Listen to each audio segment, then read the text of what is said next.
Welcome back to the movie recap. Today's movie will be a 2021 Indian biographical historical drama film titled Sardar Udham. Sit back, relax and enjoy the video. The movie begins in 1931 in India with the release of Udham, the protagonist. As he's staying in a guest house, he finds out that all of his Hindustan Socialist Republican Association, HSRA, comrades are either in prison or dead. He plans to head for London but is cautioned that someone is tailing him. A week after, the man who was supposed to be tailing Udham finally reports to the Rawalpindi police station to inform them of his disappearance. However, the British government finds out soon after that Udham has applied for a new passport to England. It matches his description, but it's issued under a different name. In 1933, Udham arrived in Russia before ultimately reaching London by ship. Udham walks into a restaurant where he shows a piece of paper with the restaurant's name. The man he approaches shakes his head and informs him that whoever he's looking for may be in the Sikh temple instead. As he leaves, someone else catches up to him and takes him to a meeting of HSRA sympathizers based in London. They offer their help and ask about his plans. They advise him to change his name and lie low in the meantime. 6 years later, Udham enters Caxton Hall. O'Dwyer, a former lieutenant governor of Punjab, is giving his speech about his time in Punjab, and how he had prevented a significant uprising. He's greeted by thunderous applause from the audience as he finishes. Udham walks up to him, calls him by his name, and then shoots him repeatedly. He also turns his gun at the group sitting on the stage consisting of the Secretary of State for India and former governors of Punjab and Bombay. The police run towards Udham, and he's arrested immediately. The aftermath is massive, with the British government and many of its citizens angered by the public execution. The British government promises not to tolerate what it deems an act of terrorism or any movement against the British Empire. The London-based HSRA sympathizers worry that Udham would name them. But they also can't help but admire him for doing what he said he would do. Udham is beaten by the police as they demand that he give up his name and the organization he works for and explains why he did it. But he refuses to talk.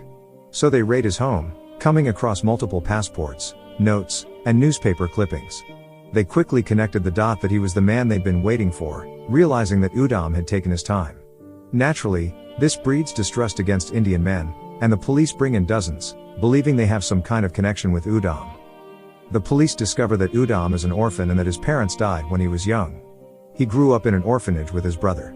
They also find that he has entered London undetected several times since 1933 under different names.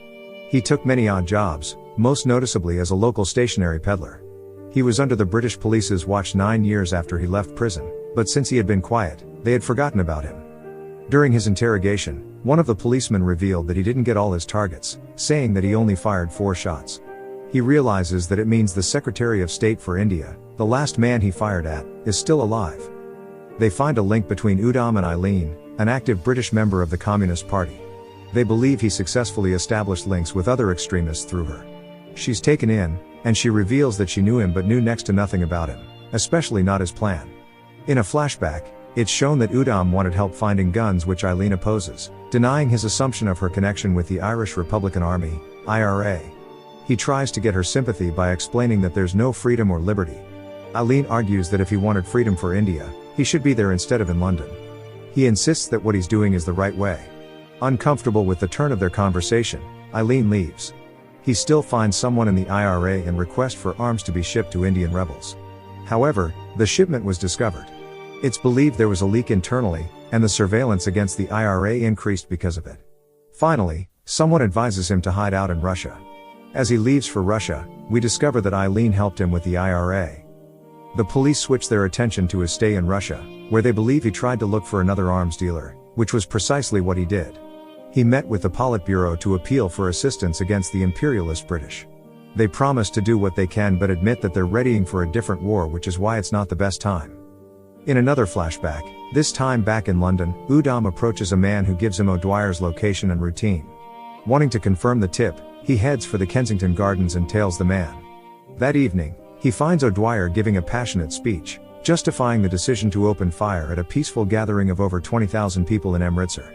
Nevertheless, he remains steadfast in his belief that what they did that day was to stop a rebellion before it began. The next day, as O'Dwyer's left at home, Udham visits him under the guise of selling stationery, specifically an exquisite fountain pen. When O'Dwyer asks for the price, Udham tells him he's giving it to the man for free instead. This surprises O'Dwyer, but Udham explains that he used to work for O'Dwyer as a factory worker back in India. Instead of being grateful, O'Dwyer comments about how Indians aim to please. He insults the food and the weather but believes that he served the British Empire well during his time there. He complains about the educated and calls them communists because he thinks they instigated the rebellion. Offended, Udham argues that he's educated, which O'Dwyer denies since he seems rational. In present times, Detective Inspector Swain, the investigator on Udham's case, confronts him about his connection with the defunct HSRA. He threatens that he'll receive the same fate as Bhagat, an Indian revolutionist and Udham's idol. Udham is taken to another flashback where Bhagat is speaking to his group, stating that if asking for their rights is considered a rebellious act, they are indeed rebels. However, someone else corrects him to let him know they're no longer considered rebels but terrorists. Bhagat argues there's a distinct difference between the two. He asserts that their motive is not to create fear but to protest and inspire others to fight for their rights. In 1929, Bhagat was one of the men caught bombing the Central Assembly Hall in Delhi. Because of what happened, the ruling conservatives decided to prosecute the members of the HSRA. Hideouts were raided, members killed, and prominent ones arrested. Finally, in 1931, Bhagat was executed.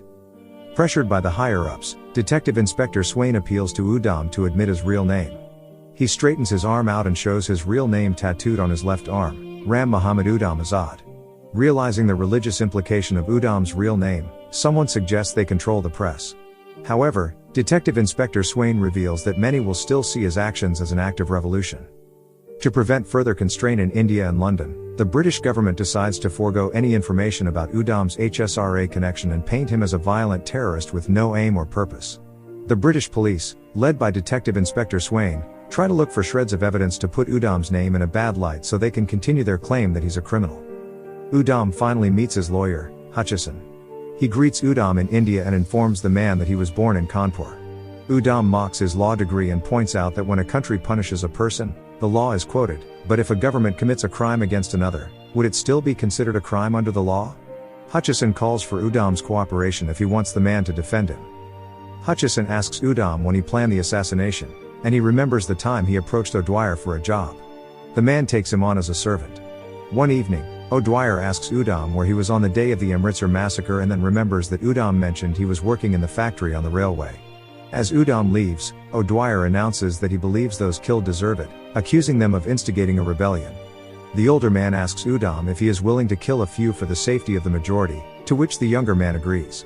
O'Dwyer tells him that means he agrees with him. The mutiny was inevitable during those days, so the fear they struck that day deterred what would have been a major disaster. That was the night Udham realized how evil O'Dwyer was. The man didn't feel any remorse for what they did. He left his job with O'Dwyer immediately, otherwise, he would have killed the man for a different reason which wouldn't be deemed a revolutionary act. When Prime Minister Chamberlain announced the war against Germany, Udham was frustrated, especially after he saw his boss giving a co-worker an earful. He orders his co-workers to stop working, calling their work slavery and saying they're being ruled by fear in London and back in India. He tells them they deserve to be treated like humans and equals. Their boss hears his speech and demands he explain himself. Fed up, he grabs the man by the lapels, threatening to kill him as he shakes the man around. His co-workers run to separate them. Tired of his reckless behavior, the London-based HSRA sympathizers beg him to stop. The world was at war. They tell him they'll resume once the war's over, but Udham believes it'll be too late. For him, it's the right time to act with the British government, too busy with the war. They disagree that it has to start in London when they're trying to force the British out of India. With the conversation going nowhere, they ask him to surrender any guns he may have and to leave. After seeing the flyer regarding the meeting of the East India Association and Royal Central Asian Society in Caxton Hall, Udham buys another gun. He is determined that O'Dwyer will die there.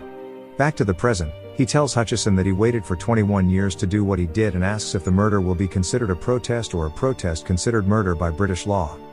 On the day of his trial, Udham argues with the prosecution and the judge. The judge asks him what he pleads, and Udham tells him he is not guilty. He denounces the British Empire, calling it a trading company that has become an imperialistic power that rules illegally and forcefully. The prosecution suggests they proceed with sentencing, which Hutchison opposes since the defense has not yet spoken. Instead, he demands a just trial. But the court is shown to be biased and charged Udham before the trial even started. The judge claims that they find Udham guilty and sentences him to hang to death. At the prison, Detective Inspector Swain visits Udham and offers an Indian dessert as a peace offering. Udham tells him that he has nothing more to say, but the other man reasons out that he knows Udham wasn't a killer and asks him what changed him. Udham finally discloses what happened on the day of the Amritsar massacre. Despite the peaceful protest, the Indian police under British rule turned violent. O'Dwyer ordered the arrest of Gandhi, as well as all college students. He also leaves instructions to isolate Punjab and destroy any publications until further notice. Finally, he calls for General Dyer's appointment. O'Dwyer calls and claims that Amritsar is in the hands of the rebels and calls for General Dyer to act accordingly. O'Dwyer suggests that punishment is not necessarily a deterrent and continues that if it is practical, it creates a fear of punishment. He calls for an example. On April 13, 1919, General Dyer authorized his men to open fire on a crowd of peaceful protesters made up of men, women, and children. Udham was supposed to be at that gathering with his girlfriend but was exceptionally late. A friend of his, who was mortally wounded, comes home, which wakes him up. He rushes out to the street and finds hundreds of bodies slowly dying, if not already dead. Everyone able desperately attempts to save who they can. Unfortunately, the city is cut off from the outside world, with too many bodies and insufficient supplies. Despite those in need of help, the military still enacts the curfew. Udham futilely attempts to save more wounded while hiding from the army. As he finishes his story, Detective Inspector Swain asks him if there's anything he can do for the man. Udham asks him to tell people that he is a revolutionary. Eileen visits Udham and pleads for him to ask for a pardon. He declines and tells her it's time for him to meet his friend. Udham is hanged, and a photo of Bhagat is held tightly in his fist. The movie ends with Dyer and O'Dwyer giving their accounts of the Amritsar massacre to the Hunter Commission. Both were indifferent about the thousands of lives lost that day and remained resolute that it was a necessary evil. Thank you for watching. Subscribe for more videos like this to help the channel out. Have a nice day.